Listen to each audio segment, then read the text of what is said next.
हमारे श्रद्धेय बाला साहेब आम्बेडकर जी, राष्ट्रीय अध्यक्ष वंचित बहुजन अघाड़ी, अंजलि ताई, हमारी रेखा ताई और सभी उपस्थित हमारे अतिथिगण, एक एक का नाम लेने में देर हो जाएगी, और सामने बैठे मेरे तमाम भाइयों और बहनों।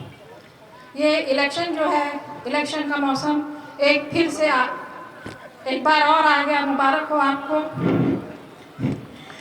अभी मैं आपके रास्तों से आए तो अफसोस करने के सिवा मुझे कुछ नहीं मिला।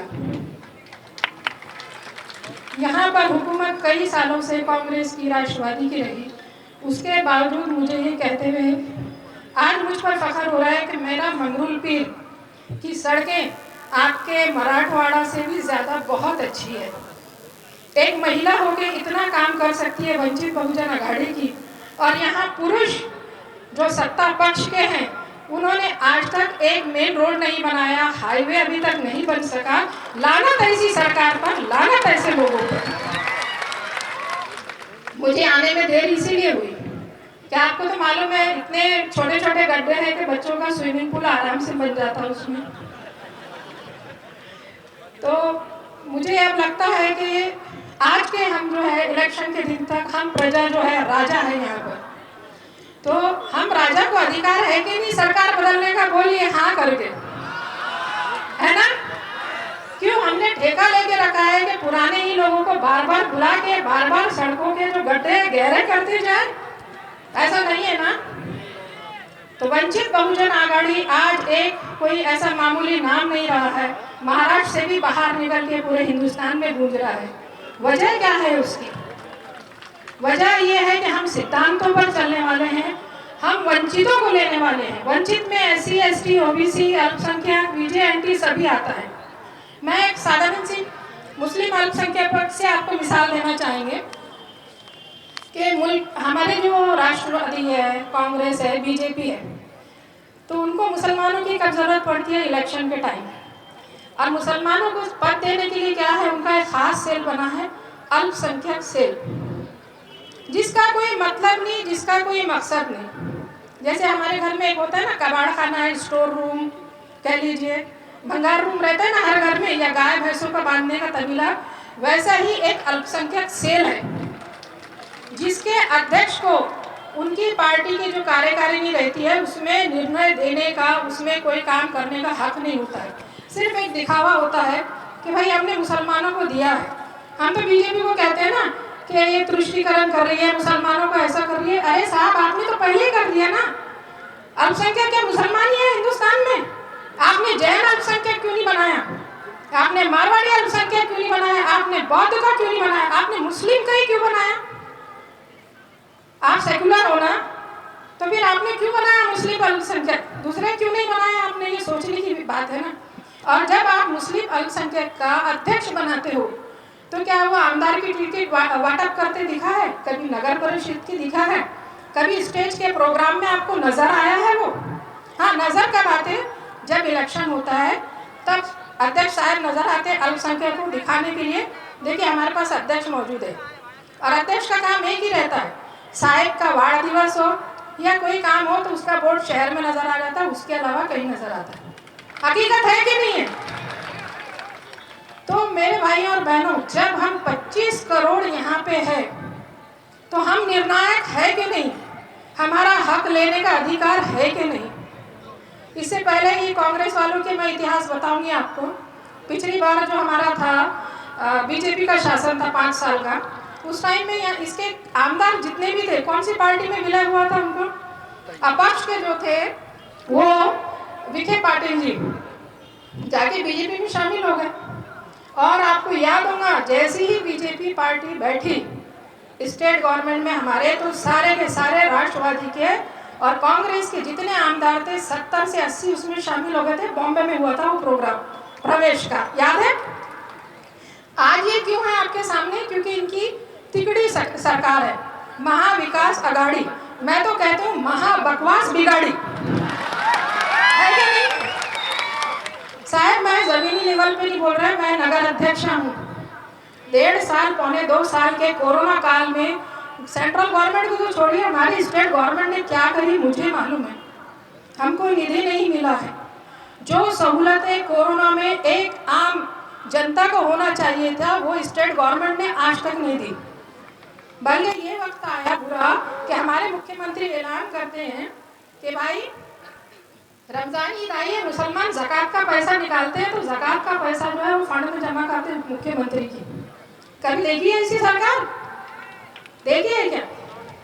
और वंचित बहुजन आघाड़ी में देखिए वंचितों के लिए है, तो आप देखिए साहब के बाजू में कौन है? सब समाज के लोग हैं। ऐसा नहीं है कि इनके लिए जैसे दूसरे लोग बड़े बड़े नेता रहते लाइन लगाना पड़ता, बड़े लोग ही जा सकते, अमीर लोग जा सकते, विशेष वर्ग या उनका ही समाज जा सकता है। आपको यहाँ पे मुस्लिम, तेली, माली सभी मिलेंगे साहब की पार्टी में। दूसरी बात, हम लोग अल्पसंख्यक सेल हमारे वंचित बहुजन में नहीं है, क्योंकि यहाँ पे कैसा है, एक शेर है, एक ही सफ में खड़े हैं महमूद और अयाज, ना कोई बंदा रहा ना कोई बंदा नवाज। हम ये फर्क नहीं करते। मैं आज एक मुस्लिम महिला हूँ, नगर अध्यक्ष, क्या आपको ये बताइए दूसरे पार्टी में मिलती है क्या? वो मुसलमानों को ये पद का तो देते ही नहीं, लायक ही नहीं समझते, और वो लोगों को लेते हैं जो अपने समाज के लिए कुछ करते नहीं। रहा दलितों का, बहुजनों का, ये सारी दुनिया की नज़र के सामने है कि क्या क्या उनके साथ में नाइंसाफ़ी हो रही है, क्या क्या उनके साथ में धोखा हो रहा है, क्या क्या आज भी जो आज़ादी के पहले था, संविधान लागू होने के बाद भी आज भी ये है। आप घोड़ी पे चढ़ नहीं सकते, आप मूछें नहीं रख सकते, आप मंदिर का पानी नहीं पी सकते, आप कुएं में पानी नहीं पी सकते। ये सेकुलर भारत है कि क्या है? ये तमाशा है क्या ये? और उसके जिम्मेदार कौन है? हम कहते हैं नेता, मैं कहती हूँ जनता। आपको बुरा लगाऊंगा क्यों? वोट जब हम देते हैं तो हम सोचते नहीं साहब, वोट देने से पहले हम ये सोचते हैं कि नोट कौन ज्यादा देगा। ये हमारा फंडा होता है। बाबा साहब ने क्या कहा था संविधान लिखने के बाद कि मैं एक सबसे बड़ी ताकत देके जा रहा हूँ, जिस दिन इस देश की जनता वोट बेचने लगेगी उस दिन एक अनपढ़ आदमी उन पर हुकूमत करेगा। हुकूमत कर रहा है कि नहीं? ये बाबा साहब का कई साल पहले, 50 साल, 60 साल, 70 बोली पहले कहा हुआ वक्तव्य है, आज सच साबित हो रहा है कि नहीं? आज आप परेशान हो रहे कि नहीं? हम दिल्ली की सरकार बाद में बदलेंगे, लेकिन जो हमारे जहाँ के मुद्दे हैं लोकल, वो तो हमारे हाथ में है ना। हम उसका भविष्य बदल सकते कि नहीं? लीजिए ना, जो दे रहा है उन्होंने, जो कौन सी ईमानदारी की मेहनत की कमाई करे साहब, लेकिन ईमानदारी से वोट दीजिए वंचित बहुजन आघाड़ी को, सिलेंडर को, क्योंकि ये बदलाव का समय आ गया है। अगर आज हम बदलाव नहीं लाएंगे तो हमारे आने वाली जनरेशन, हमारी आने वाली नस्ल, हमारी आने वाली औलाद गुलाम पैदा होगी। और आप चाहते हैं कि अपनी वही गुलामी में जकड़ना अपनी औलाद को, तो आज आपके हाथ में है। हमेशा नींव के पत्थर देखे नहीं जाते, लेकिन बुनियाद उसी की मजबूत होती है जिसकी नींव मजबूत होती है। हम नींव हैं, हम इतिहास गढ़ेंगे, हम वो मंजिल बनाएंगे जहाँ पर हमारा अल्पसंख्यक का, दलित का, SC ST OBC का मुख्यमंत्री बनेगा, प्रधानमंत्री बनेगा। आज सब जानते हैं बीजेपी की सरकार नहीं चल रही है, RSS की सरकार चल रही है। भारत का संविधान खत्म करने की साजिश चल रही है। तो ठेका हमने क्या ये सोच कर कि बस उल्टा सीधा किसी को भी वोट दे दो और नेता की जिम्मेदारी नहीं, ये जिम्मेदारी हमी है, हमारी है। चुनाव से पहले हमें देखना होगा कि पिछले साल जिस प्रत्याशी को आपने दिया था उसका क्या है, उसने क्या क्या योगदान दिया है, आपके क्षेत्र में क्या क्या काम किया है। डॉक्टर साहब, डॉक्टर इंगोले एक अनपढ़ आदमी नहीं है, मैं एक पढ़ी लिखी महिला हूँ, आज मैं सब पर भारी हूँ, एक ही सीट है मंगरूल पीर में, लेकिन जो 30 साल में विकास नहीं हुआ वो मेरे कार्यकाल में विकास हुआ। तो इसी तरह मैं कहूँगी कि एक पढ़ा लिखा आदमी बैठने का और एक अनपढ़ आदमी का बहुत फर्क पड़ता है साहब।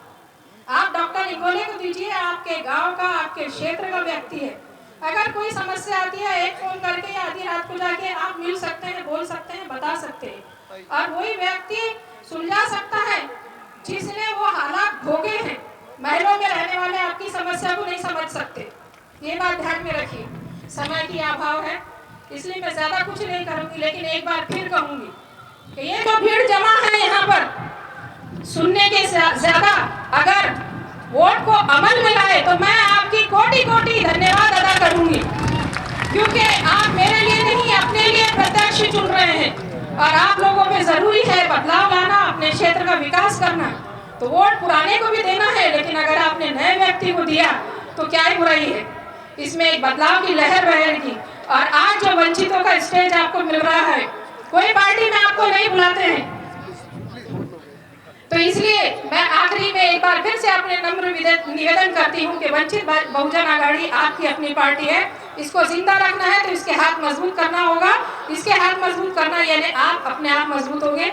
मुझे बोलने का मौका दिया, धन्यवाद, शुक्रिया।